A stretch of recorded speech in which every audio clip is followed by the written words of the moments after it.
Kuzangpa and a very warm welcome to Bhutan This Week, and I'm Tandin Finso.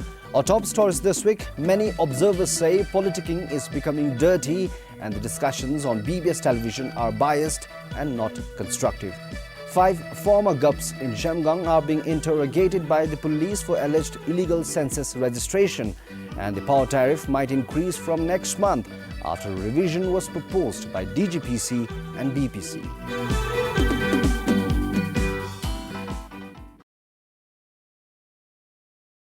As the poll day draws near, discussions, rumours and debates on politicking are becoming more serious among the general public.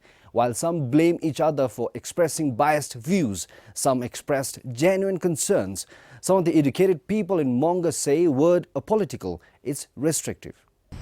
Those people who fall in the apolitical category say the word apolitical must be defined liberally. According to the strategy for the conduct of second parliamentary election 2013, term apolitical means not being linked with political parties or engaged in any of the political events. The Mongar Dzongkhag election officer said it is to keep apolitical people away from politicking. The apolitical group, like government officials and local government leaders, say prohibiting them from partaking in the political events contradicts freedom of speech, the very fundamental right enshrined in the Constitution. They even blame the BBS Live Question Hour session, saying that the forum is becoming dirty and unethical, leading to personal attacks and opinions. They added no genuine issues were being discussed or asked by the people. But instead, they say the forums highlighted some of the issues which might hinder the national security and economy. Meanwhile, the general manager of BBS News said BBS, as a public service broadcaster, has the responsibility to provide a platform, a forum for politicians and people to express their ideas and views.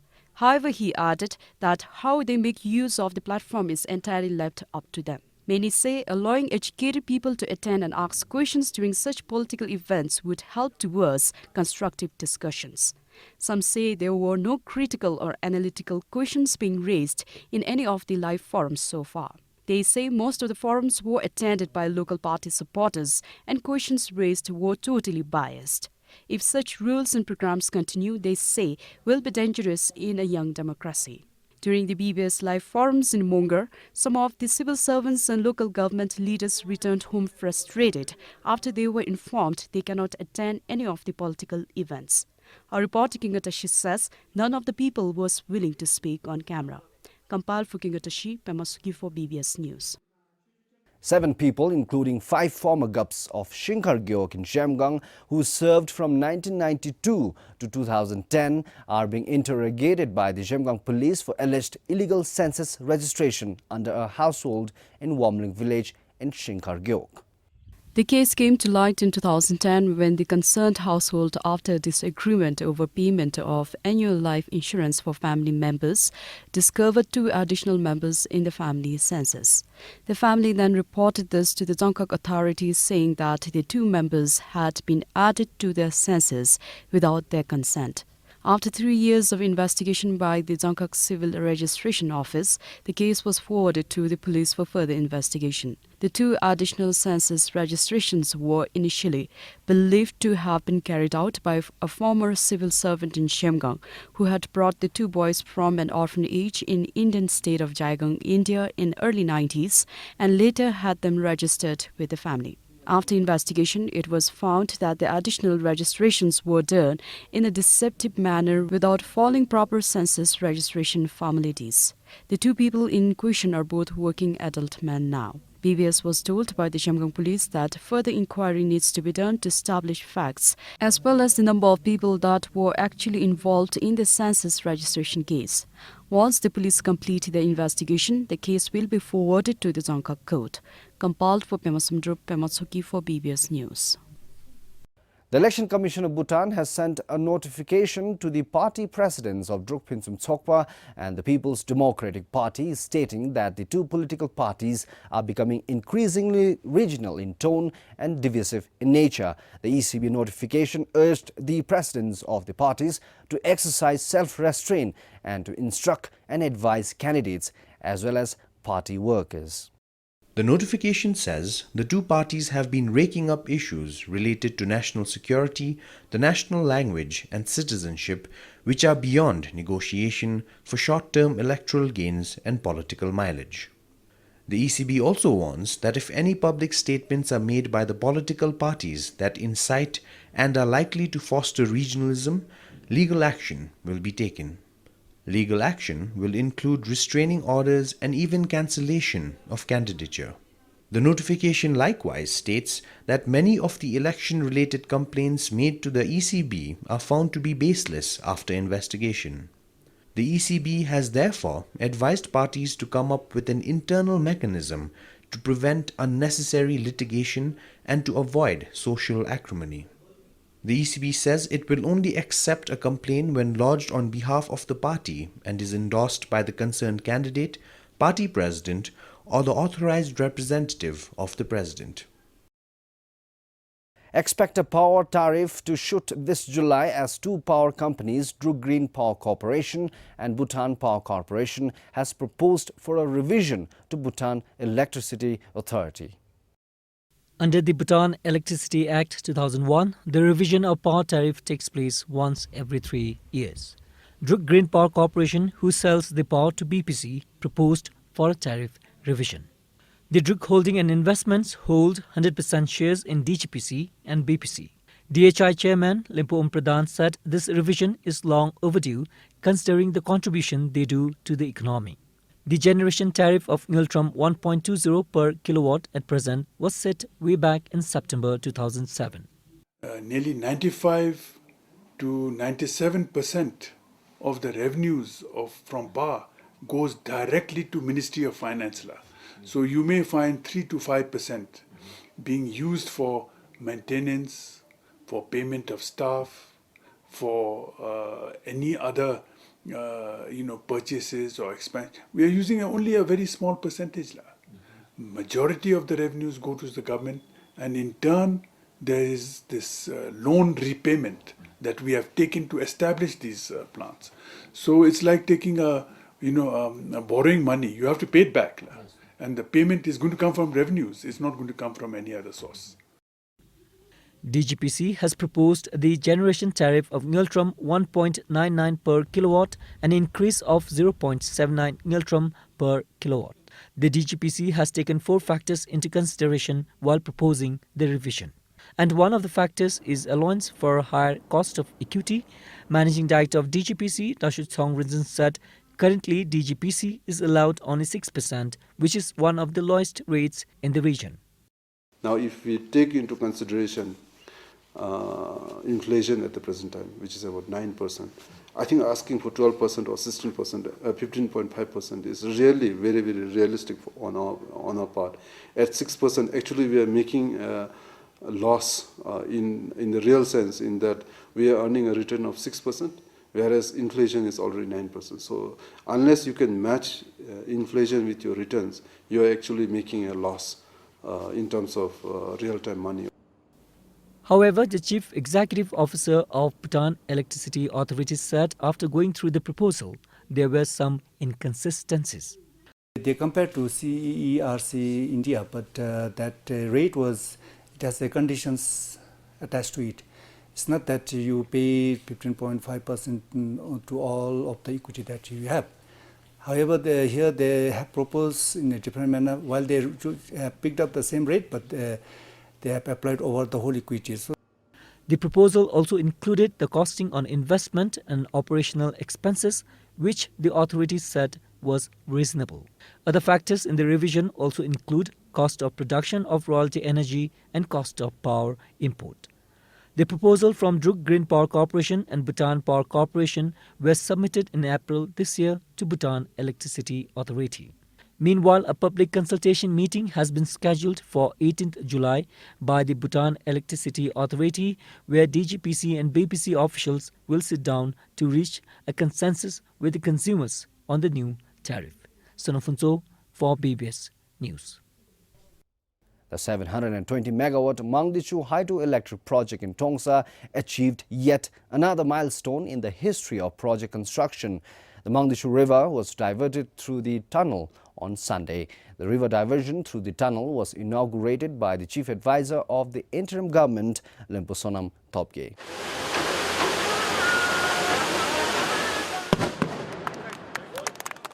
With the diversion, the actual work to construct the dam for Mangdechu electric project will begin. The chief advisor Lemposonam Thopge said this event is an achievement of a significant milestone in collaborative effort made between Bhutan and India. He also said projects like Chukha, Tala and Kurichu hydropower projects have helped transform the socio-economic landscape of Bhutan and contributed growing energy requirement in India.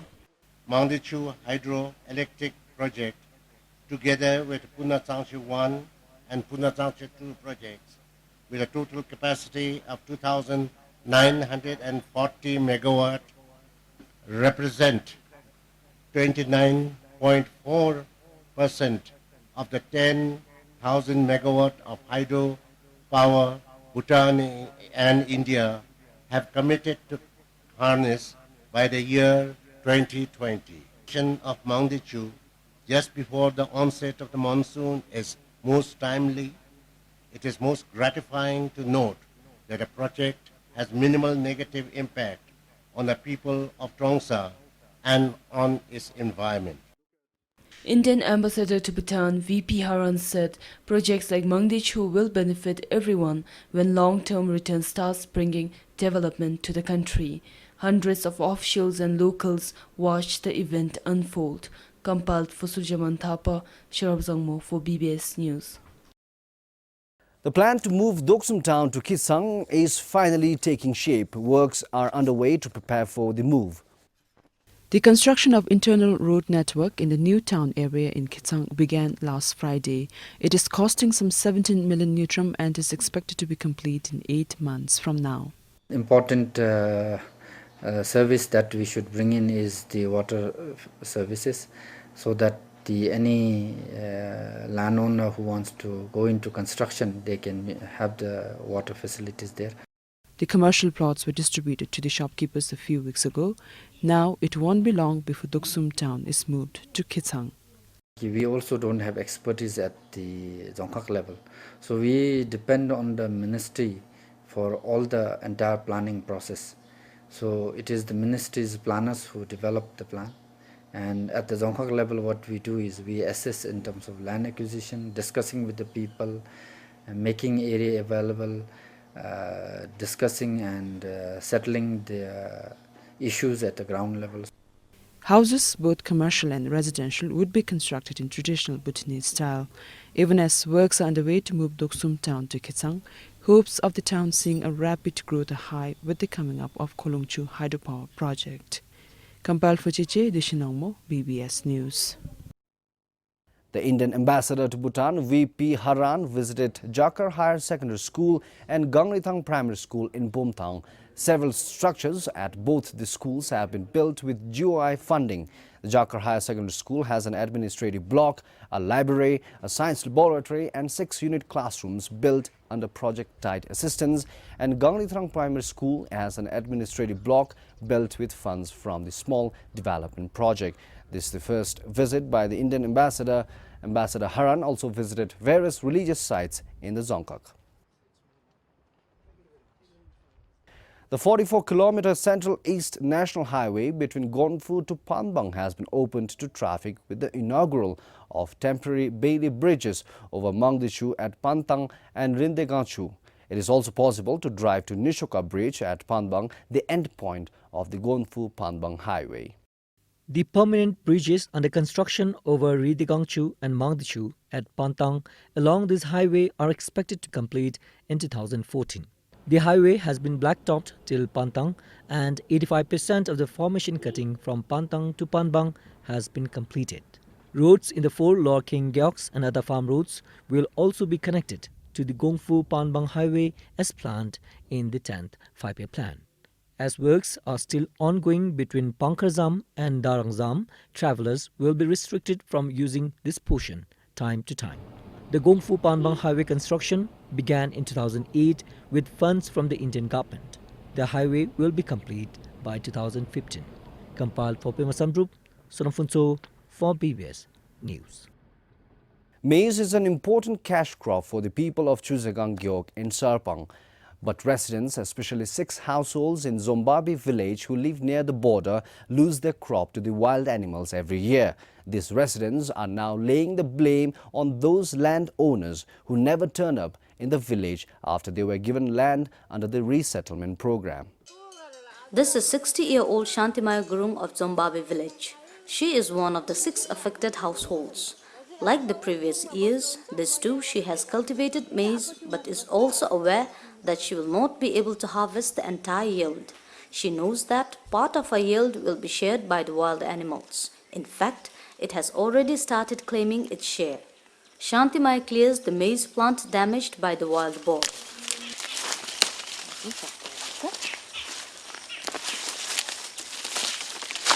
She says her husband guards the crop from a treehouse every night but is not much help.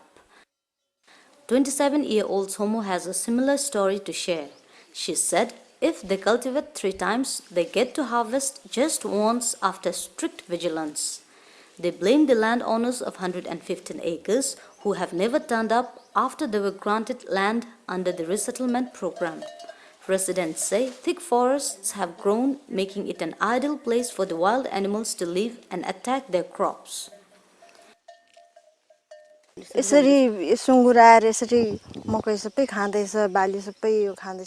Georg has told us to be patient and said people will come and stay, but no one has come so far.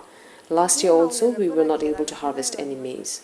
This year, it's already been attacked by wild boar 3 to 4 times.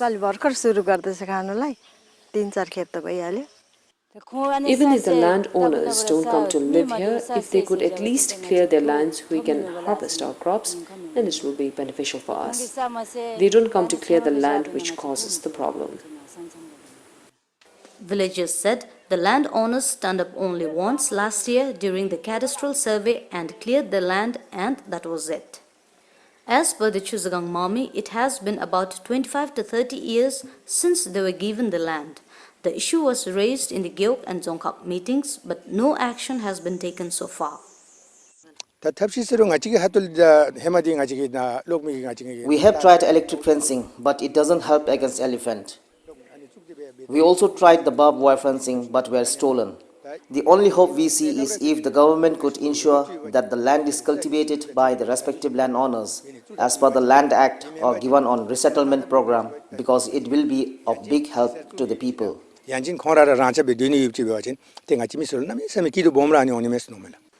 added, because of the people living in Zombabi, farmers of other chooks are able to harvest their crop. Unless a solution is found, farmers will have to spend sleepless nights guarding their crops. However, they are hopeful that things will change someday. Shauri Gurung, BBS News, Galifu.